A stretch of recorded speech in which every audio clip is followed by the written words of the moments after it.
Dougie Fresh, Doug Waechter. What's going on, buddy? How are you? I'm good, man. Every time I come on, I'm excited to see what shirt you're wearing. You got Mortal Kombat today, dude. That's You're how such a stud. that's how Love we it. roll, man. My this is actually a birthday gift or a Christmas gift from my nephew Lawson. He's 7 years old, good soccer player. He's getting back into hockey again. He had a bad experience. I want to ask you about this, knowing that your son's playing. He was playing hockey. He had a terrible experience with a coach at 5 years old, and then was like, I don't want to do this anymore. And coming from my family, where my dad was a coach, like we totally understood, like, hey, you don't want to do anything that you don't want to do. And now he's able to, like, I want to try it again. Right. It, like, as soon as we saw him do the clinic to get back into it, we were just so happy. How important is that from when you were playing growing up to when you are watching now your son at Jesuit? Like, how important is that to be able to have these good coaches, like, at the very least, not ruin the experience for the young athlete? Right. When you're talking about coaches and coaches at the younger level, it's a lot of folks that just want to put the time in because they care about the kids, but you got to make sure you're doing it the right way. And the only way you could really mess it up, you don't have to be a great coach. You don't have to be the next Kevin Cash, nothing like that. All you got to do is be positive with these kids, right? You just got to make sure that when they walk out of the dugout or when they walk away from the field or, the hockey rink or wherever, whatever sport it is that you're coaching, that they still love the sport. You don't want them to walk away so frustrated with either something you're doing or something's going on that they just never want to play again. And that's, I think, the role of coaches, especially at the younger level, is just to make sure that these kids continue to love and have a passion for the game, whether they're good or not. We all know that there's different skill levels Right. with everybody. And so I was out at Northeast Little League just over the weekend and doing some stuff for them opening day, and got to talk to some of the kids and talk to some of the coaches. And it's a reminder that, everybody out there is volunteering their time and they have their hearts in the right spot. But you just want to make sure you back it up with the right message when you go out there and you are coaching these kids. So it's critical to have that positive mentorship and positive coach in your life when you're younger. Yeah, no doubt about it. And I look at the positivity and just having a good culture and good chemistry. And, we saw the article written over the weekend by Mark Topkin, and the headline, after a frustrating 2024, Rays are stressing player unity and uniformity. There's been an emphasis on camaraderie and chemistry and new rules on uniforms and gear to push a team first ideal. That kind of caught me off guard a little bit, Doug, because it looked like everything was happy. And do we, you hate to put the blame on a guy like a Siri or a Rosarena, but we knew that they were fun and appealing, and they were, they had style, they had flair. But I mean, could that have possibly worn thin on some guys that are just focused on just like, hey, we're trying to do our job and it should be team over player? I think what it is more of that they want to make sure that the attention is always on the team and always on the field, Right. right? It's okay to express yourself, and Kevin Cash wants these guys to express themselves in all ways, and he wants them to be very comfortable in everything they're doing. And that's obvious when you're around the team, like I am and like a lot of people are. You can see how comfortable these guys are, and it's not easy to get a comfortable environment at the major league level because, quite frankly, I mean, it's a very difficult place to be, right? It's Mm-hmm. a stressful situation typically. So you want these guys comfortable, but you also want to make sure that all the focus is in the right area. And I think that's what it is just making sure that the focus is on the team and the focus is on what's going on in the field. And as long as that's going on, then everything should line up correctly. I don't think it's going to be a big deal. It didn't really, I wouldn't necessarily say it took me off guard. But I think it's a good move, and it's something that it'll be positive, and it'll be something that the team will embrace. Also, a positive is what we saw from Junior Caminero over the weekend, a 2 home run game.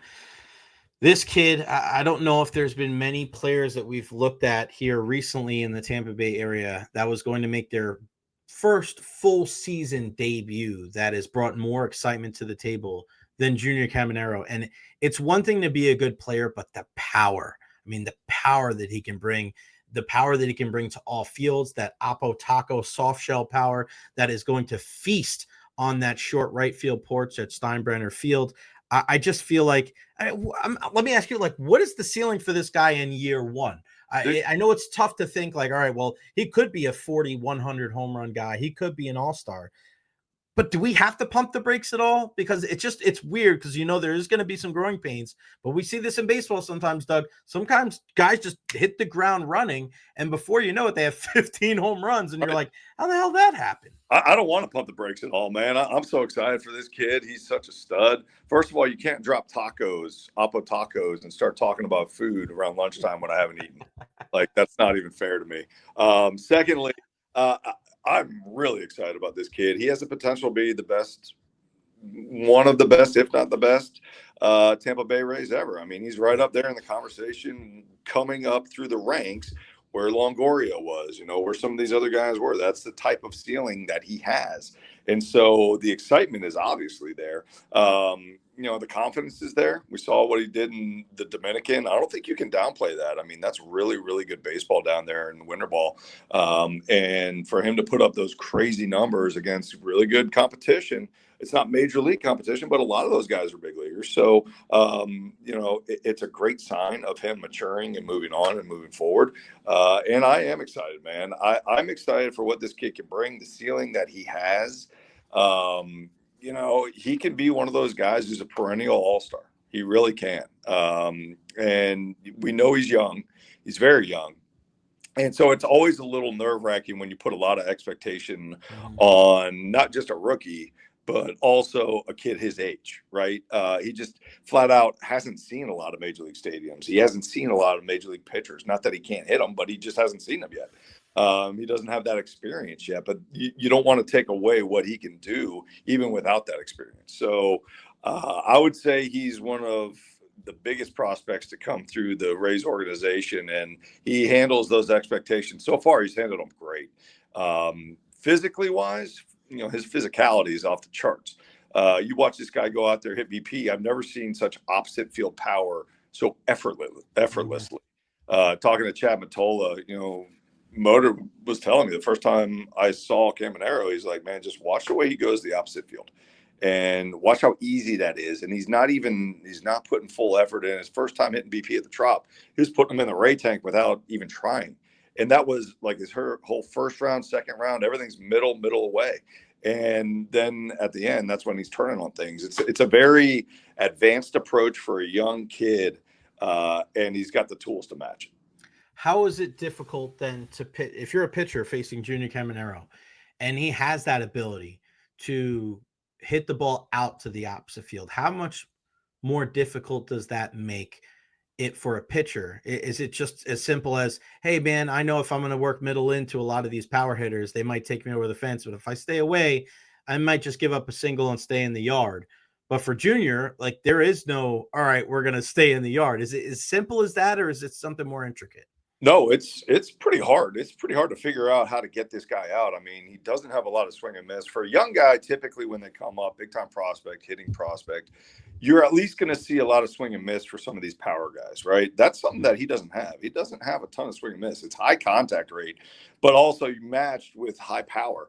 And so now you got to figure out how to get this guy out consistently, which is not easy to do. In my mind, he kind of reminds me of an Alex Rodriguez type approach, that anything middle away, he's going to hammer the outside corner.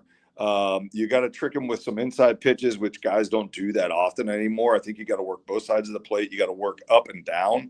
But the trick will be that you cannot get him out twice the same way, in my opinion. That the best hitters in the game don't allow you to get them out the same way multiple at-bats, right? So certain guys, when you're going out there, you get a scouting report, they say, okay, if you land your slider on the outside corner consistently, this guy won't be able to hit it. So 3 at-bats, that's how you're going to get him out. You got to set the pitch up, but that's how you're going to get the guy out.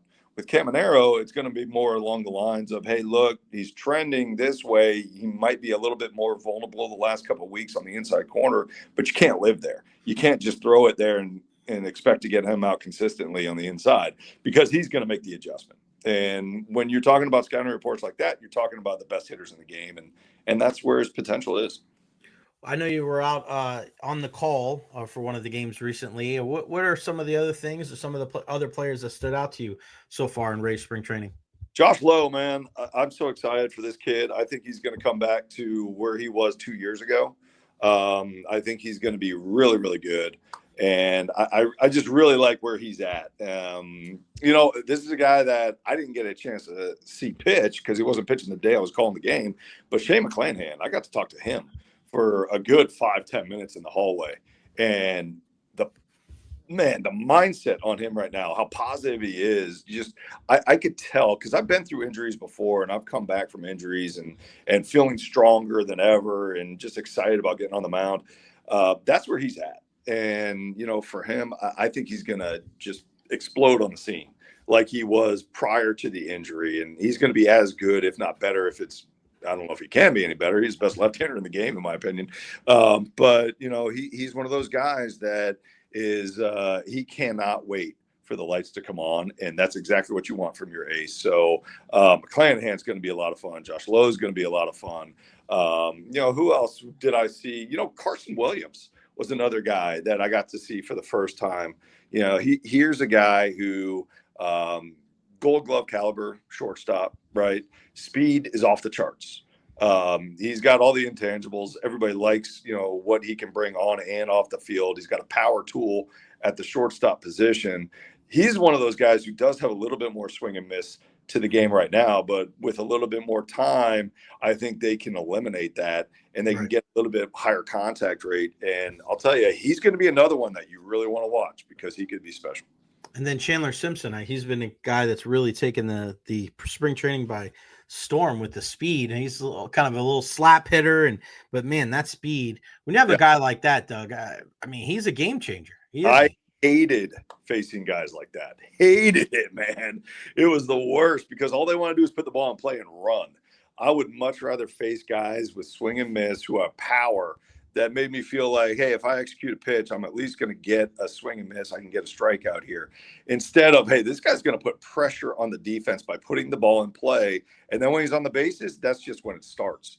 Right? Who was that guy for you? I think Jimmy Rollins was a guy who was really tough for me to get out because he just got up there and he had power too. Yeah. But he just MVP. fight off pitches. He would fight off pitches until, it was that time to where I made a mistake. And once he wore me down and made a mistake, he would punish it. And so he's the type of guy that was really tough for me to get out. But, with Chandler Simpson, his running tool is off the charts. You're talking about a once in a generation type speed guy. And the explosion that he has on the bases it's a lot of fun to watch. It'll be interesting to see, when he will make his major league debut with the Rays. But whenever that time is, it'll be a lot of fun to watch him in uniform. Yeah, I can't wait to see how this roster is going to be constructed going into the regular season, and then also what kind of look we're going to get from some of these prospects, right? When are they going to join the fray? Because if this pitching staff can pitch as well as we think they can, and then the defense and get Danny Jansen behind the plate, he's been pretty good so far. I look at the Rays, and I remember talking to Mike Zunino years ago. He goes, "Jay, that first spring training with a new team is so tough." Yeah. Because you are catching so many different guys. It's not just the major league guys. It's the 40-man guys. It's the minor. Because when those guys do inevitably get called up, you got to know how much break they have on their slider and their curveball, and if their fastball has any late life to it. So the fact that Danny Jansen can swing the bat as well as he has so far in spring training, in the midst of learning so many new pitchers, that's got to excite you as a Rays fan as well. It does. Anytime you got a catcher in there, he's got some offense to him and leadership quality. That's going to be a huge plus. With Dane Jansen, the good thing about him, of course, we always talk about this, is the fact that he's been in the AL East his whole career. Most of it with Toronto, but did have a little stint with Boston. And so he's very familiar, whether he has caught these guys or not. He's at least seen these guys before. So that helps with the familiarity of it. But, yeah, you're right. And Zunino, of course, is one of the best to ever do it behind the plate for the Rays, defensively. And leading a staff, he just did such a good job of it. I remember when Mike came in for his first spring training, he was catching bullpens. Typically, your veteran catcher doesn't go out there and catch bullpens and extra stuff. Like, he wants to save his knees and his legs for the games. But, Mike and Danny Jansen now, these guys are coming in and they're going to the backfields. They're like, hey, who's throwing today? I want to go catch them. I want to get to know them a little bit more. And that's how you ingratiate yourself with a new staff, and that's how you earn respect very quickly. But it's also how you get familiar with these guys' stuff, what they want to throw in certain counts, and it gets you on the same page, which is going to be critical. Doug, before I let you go, man, let us know how Caden's doing. We had Coach Miguel on a couple of weeks ago. He gave us the update. Said return date probably around the middle to late March. How's he holding up? I was actually at another game over the weekend. Was I US?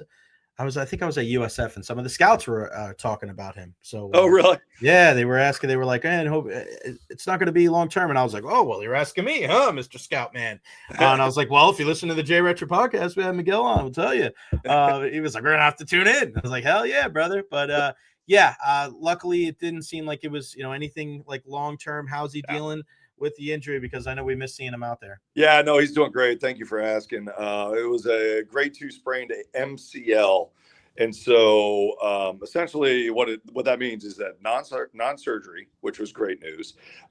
Structurally, everything else was fine. Meniscus, ACL, PCL, all that stuff was clean. So that was great to hear. It just is a 4 to 6 week injury. And so he's about at the 3.5 week mark, 4 week mark. So he's right on time with everything. He's going to start throwing again this week. So once he gets throwing and he gets that knee, I would give it a couple more weeks. He'll be right back out there with all his boys on the field. Yeah, because he loves it. He does a little bit of everything on the field there for the Tigers. Let everybody know about what you're doing for work. I know you talk about a lot when you're with Pat and Aaron. Definitely want to give you that platform to do so here. Yeah, thank you. Yeah. So I jumped in the commercial real estate world, and our asset class is office space. So if you're an office user in St. Pete, Tampa, really anywhere on the West Coast, those are our clients. That's who we work with. We pretty much specialize in tenant representation, although we can do landlord representation, meaning that we go out there, look for an office space just for you. We negotiate the leases. We can do it all. Buy, sell, whatever it is, anything that has to do with office space. You can reach out to me at doug.waechter@colliers.com or just Google Colliers, and you can find a way to get a hold of me. So I appreciate that, Jay. Thanks, bud. Yeah, always, my friend. I appreciate your time today. The one and only Doug Waechter. Can't wait to see you and Rich and the entire FanDuel crew here momentarily. First pitch will be here before you know it, baby. Cannot wait. Give Caden and the entire family my love. I'll see you at Jesuit before you know it, too, my friend. Thank you so much for your time, and enjoy the rest of the week, my friend. All right. You too, brother. I'll talk to you later. Thanks, pal.